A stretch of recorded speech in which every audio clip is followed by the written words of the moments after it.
আজকে হঠাৎ এত বড় ট্রলি ব্যাগ নিয়ে আমি সবার সাথে একা কোথায় রওনা দিলাম, আর রাস্তায় আমাদের খিদে পেয়ে যাওয়াতে আমরা কোথা থেকে এত বড় ডোসা কিনে খেলাম আজকের ভিডিওতে তোমাদের সবটাই শেয়ার করবো। সো হ্যালো গাইস, কেমন আছো তোমরা সবাই? আশা করি সবাই খুব ভালো আছো। আর একটি নতুন মিনি ব্লগে তোমাদের সকলকে ওয়েলকাম। এখনো সূর্যের আলো একটুও ফোটেনি, আর তখন কিন্তু আমি দেখো রেডি হয়ে গেছি। আর ওদিকে আমাদের সমস্ত ব্যাগ লাগেজ সব গোছানো রয়েছে। আর দেখো সকাল সকাল ঘুম থেকে উঠেই আমি কিন্তু স্নান করে একটু মেকআপও করে নিয়েছি, মানে জাস্ট আইলাইনার আর লিপস্টিক। আর এখন দেখো রাস্তায় দাঁড়িয়ে অপেক্ষা করছিলাম, একটা লোকও নেই রাস্তাতে, শুধু আমরা দুজনই ছিলাম আর আমাদের ট্রলি ব্যাগ ছিল। তো ফাইনালি কিন্তু আমাদের টোটো চলে এসেছিল, আর টোটো করে আমরা সোজা চলে এসেছিলাম স্টেশনে। আর স্টেশনে এসে দেখি কত লোক, আর সবাই কিন্তু আগে ভাগে চলে এসেছিল, আমরা দুজনেই লেট ছিলাম। আমরা কিন্তু সকলে মিলে একটা ছোট্ট ট্রিপে যাচ্ছি। আর এই যে আমার ছোটবেলাকার বান্ধবী, এ হচ্ছে দীপিতা। তো আমরা মজা করতে করতে এদিকে দেখো ট্রেনটাও চলে এসছে। আর ভোরবেলাকার ট্রেনে এত ভিড়, আমি তো দেখেই অবাক, কারণ এখন সব মানুষরা কাজে যাচ্ছিল। আর দেখেছো সকালবেলাকার ট্রেনে, এটা নাকি 6টা বাজে, সেই সময়কার ট্রেন, পুরো ভিড়ে গিজগিজ করছে। যাক, আমি এখানে দেখো জানলার ধারে বসে কিন্তু ঘুমিয়েই পড়েছিলাম বলতে গেলে। তারপরে ঘুম ভাঙাতে দেখি শিয়ালদাতে পৌঁছে গেছি, আর এখন আমাদের পেয়ে গেছিল খুবই খিদে। তো এখন আমরা কি খাবো সেই ভাবতে ভাবতে চলে গেছিলাম কিন্তু যে যার মতো খাবার অর্ডার দিতে। কেউ ইডলি, কেউ ছোলে ভাটুরে। আমি তো এখানে অর্ডার করেছিলাম চিকেন স্যান্ডউইচ নর্মাল, আর এদিকে আমার বড় একটা মশলা ডোসা অর্ডার করেছিল, যেটা এত বড় সাইজ ছিল। আমি তো দেখেই অবাক যে এত বড় একটা ধোসা কি করে একা খেয়ে কমপ্লিট করবে। দেখেছো কত বড় হতে পারে। তার সাথে কিন্তু অনেক রকম কিছু দিয়েছিল, সাম্বার, তারপর আর যা যা কিছু হয় আমি অত কিছু নাম জানি না। এখানে কিন্তু চিকেন স্যান্ডউইচ আমি প্রথমে খেয়ে দেখলাম, আমার বেশ ভালোই লাগলো। আর এদিকেও এক হাত দিয়ে ধোসাটা ভাঙতে পারলো না বলে 2 হাত কিন্তু লাগিয়ে দিয়েছে।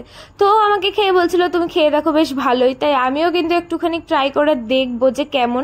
ভেতরে দেখো পনির আর আলু দিয়ে কিন্তু ওই যে মশলা ওটা বানানো ছিল। এবার আমি এই যে কি বলে এটা, যাই হোক, এর সাথে কিন্তু একটু ডিপ করে নিয়ে খেয়ে দেখবো। আমি আমার স্যান্ডউইচ ছেড়ে কিন্তু এখানে ধোসাই খেতে লেগে গেছিলাম, কারণ আমার প্রচন্ড ভালো লেগেছিল। আর বলছিলাম যে এই স্যান্ডউইচটা প্যাকিং করে নিলে হয় না, পরে খিদে পেলে খেয়ে নেবো। তারপরে আমার বরকেই কিন্তু ওটা অর্ধেক খাইয়েছিলাম আর অর্ধেকটা আমি খেয়েছিলাম। তো আমাদের খাওয়া দাওয়া কমপ্লিটের পরে আমরা চলে এসেছিলাম সোজা কিন্তু এখানে ট্যাক্সি ধরবো বলে, কারণ আমাদের কিন্তু এখন যেতে হবে আর একটা স্টেশনে। তো সবাই দেখো ট্যাক্সির জন্য কিন্তু লাইন দিয়ে দাঁড়িয়েছিলাম। আর এদিকে আমি একটু ঢং করতে করতে আমার সামনে দিয়ে কাকুটা চলে গেছে, পরে আবার ঘুরে তাকিয়েছে। আমার তো ভয় লেগে গেছিলো যে কি না কি বলে ফেলবে। তো যাই হোক, আমাদের কিন্তু ট্যাক্সি দেখো এখন ভাড়া করা হয়ে গেছে, আর আমরা যে যার মতো গাড়িতে কিন্তু বসে পড়েছি। তো আমি ফার্স্টে বসবো বলে আমি কিন্তু সবার থেকে আলাদা একটা গাড়িতে বসে পড়েছিলাম, আর সব মেয়েরা কিন্তু আলাদা গাড়িতে ছিল। আর আমরা এখন চলে এসেছিলাম সাঁতরাগাছি স্টেশনে। এখানে এসেও কিন্তু আমাদের অনেকক্ষণ অপেক্ষা করতে হয়েছে যে কখন ট্রেন আসবে। আর এই যে সোমনাথদা ছিল, সব সময় তো মজা করতেই থাকে, মজার মানুষ। এদিকে আমরা গল্প করতে করতে আমাদের ট্রেনের কিন্তু অ্যানাউন্সমেন্ট হয়ে গেছিল যে আমাদের ট্রেন এখনই আসবে। তাই আমরা কিন্তু সবাই মিলে দেখো লাগেজ নিয়ে তাড়াহুড়ো করে ছুটতে ছুটতে কিন্তু 1 নম্বর স্টেশনে চলে এসেছিলাম। আর এখন দাঁড়িয়ে অপেক্ষা করছিলাম যে কতক্ষণে ট্রেনটা আসে। আর এত জোরে জোরে আমরা এসেছি না, দৌড়াতে দৌড়াতে আমরা প্রচন্ড ঘেমেও গেছিলাম আর হাঁপিয়েও গেছিলাম। দেখো গরমে সবার অবস্থা কাহিল। এখন কিন্তু যে যার সিটে বসে পড়েছে, আর কে জানলার পাশে বসবে এই নিয়ে কিন্তু অনেকের মধ্যে ঝামেলা হয়ে গেছে। আমি তো এই যে আমার জানলার পাশে সিটে বসে পড়েছি, কাউকে দিইনি। জানলার পাশে বসার কিন্তু মজাই আলাদা। তাও যেহেতু আমাদের অনেকটা পথ যেতে হবে, তাই কিন্তু আমরা একে অপরকে কিন্তু সিটটা অল্টারনেট করেই বসেছিলাম। আর এক নাগারে আর বসে থাকতে ভালোও লাগছিল না। তো যেতে যেতে আমাদের প্রচন্ড খিদেও পেয়ে গেছিলো, তাই আমরা কিন্তু খাবার অর্ডার করে নিয়েছিলাম।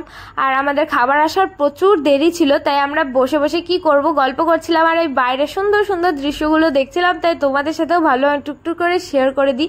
তোমরা অবশ্যই কমেন্টস করে জানিও যে এই দৃশ্যগুলো তোমাদের কেমন লাগলো। অনেকক্ষণ বসে থাকার পরে কিন্তু আমার খুব খিদে পেয়ে গেছিলো। তো দেখি একটা মিষ্টি দই আলা যাচ্ছিল, তো ওখান থেকে কিন্তু আমরা সকলে দই কিনে নিয়েছিলাম। আর দইটা কিন্তু বেশ ভালোই ছিল, কিন্তু যদি একটু ঠান্ডা হতো তাহলে গরমের মধ্যে বেশি ভালো লাগতো, কারণ এতক্ষণ আমরা ট্রেন জার্নি করছি, আমাদের আর ট্রেনে বসে থাকতে ভালোই লাগছিল না। তো ফাইনালি কিন্তু আমাদের খাবার চলে এসেছিল। এখানে দেখো আমরা কিন্তু একটা মহারাজা ভেজ থালি অর্ডার করেছিলাম, যেটার মধ্যে কিন্তু পোলাও আর প্লেন রাইস থাকার কথা ছিল, বাট শুধু পোলাওটা ছিল। আমাদের সাথে স্ক্যাম হয়ে গেছে, কি আর করব, এই খেতে হবে, এখন কিছু করার নেই, যেহেতু আমরা বাইরে থেকে অর্ডার করে নিয়েছিলাম। দেখো সবাই কিন্তু খাবারটা খুবই আস্তে করে এই ওপরের প্যাকেটটা ওপেন করছে, না হলে গায়ে পড়ে যেতে পারে। আর এদিকে আমার বরকে বলেছি তুমি ধরে বসে থাকো, আমি একটুখানি ফটো তুলবো, তারপরে তুমি কিন্তু এটা খাবে।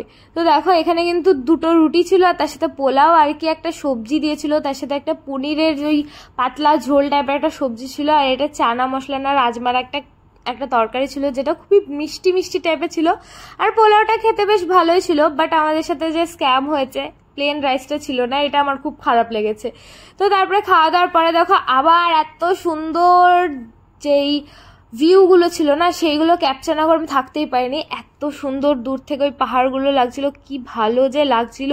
আমি তো এই দেখতে দেখতে আবার ঘুমিয়ে পড়েছিলাম, আর ঘুম থেকে উঠে আবার অবস্থা দেখো, পুরো মাথা এলোগেছো হয়ে গেছে, মানে এত ঘুমিয়েছি। ঘুম থেকে উঠেও দেখি এখনো কিন্তু আমাদের পৌঁছাতে 3 ঘন্টা লাগবে। তাই আমি ভাবলাম যে আমার যে আবার খিদে পেয়ে গেছে, আমি কি খাবো। ব্যাগে একটা পেয়ারা ছিল, তো সেটাই আমি কিন্তু এখন বসে বসে খাচ্ছিলাম, বাট পেয়ারাটা পেকে গেছিল। আর পাকা পেয়ারা খেতে আমার একদমই ভালো লাগে না। সব মোবাইলে ক্যাপচার করার পরে লাস্ট ফিনিশিং কুলতলা তার ক্যামেরা বের করেছিল আর দেখাচ্ছিল, দেখ তোরা এবার কিন্তু ভিডিওগুলো করতে পারিস। আর এখানে দেখো বৌমনি কি করছিল, নিজের ভিডিওই তুলছিল কেমন করে, আর প্রচন্ড হাসি লাগছিল। তো তারপরে বাইরে এই জিনিসটা দেখলাম, এত ভালো লাগছিল, ভাবলাম তোমাদের সাথে একটুখানি শেয়ার করে দিই। তো এই দেখতে দেখতে কিন্তু আমরা চলে এসেছি ফাইনালি আমাদের ডেস্টিনেশনে। আমরা কিন্তু পৌঁছে গেছি পুরীতে। আর আমরা যখন পৌঁছেছিলাম না, তখন ঝিরিঝিরি বৃষ্টি হচ্ছিল, দেখতেই পারছো আমার মাথা অল্প অল্প ভিজে ভিজে গেছে, একদম ঝিরিঝিরি বৃষ্টি হচ্ছিল।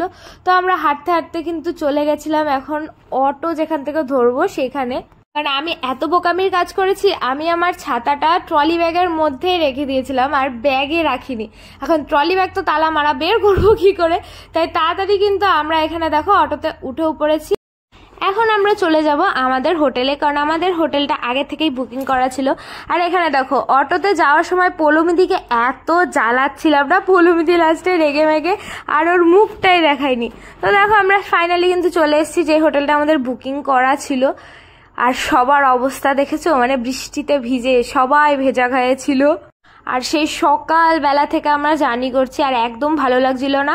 মনে হচ্ছিল যে কতক্ষণে আমরা ফ্রেশ হব আর একটুখানিকে বৃষ্টির মধ্যেই বিচের ধারে যাব। আমাকে তো দেখে আমি চিনতেই পারছিলাম না, পুরো পাগলি পাগলি লাগছিল। আর এদিকে কিন্তু সবাই চাবি চাইতে গেছিল যে কতক্ষণে আমরা রুমে জাস্ট যাবো।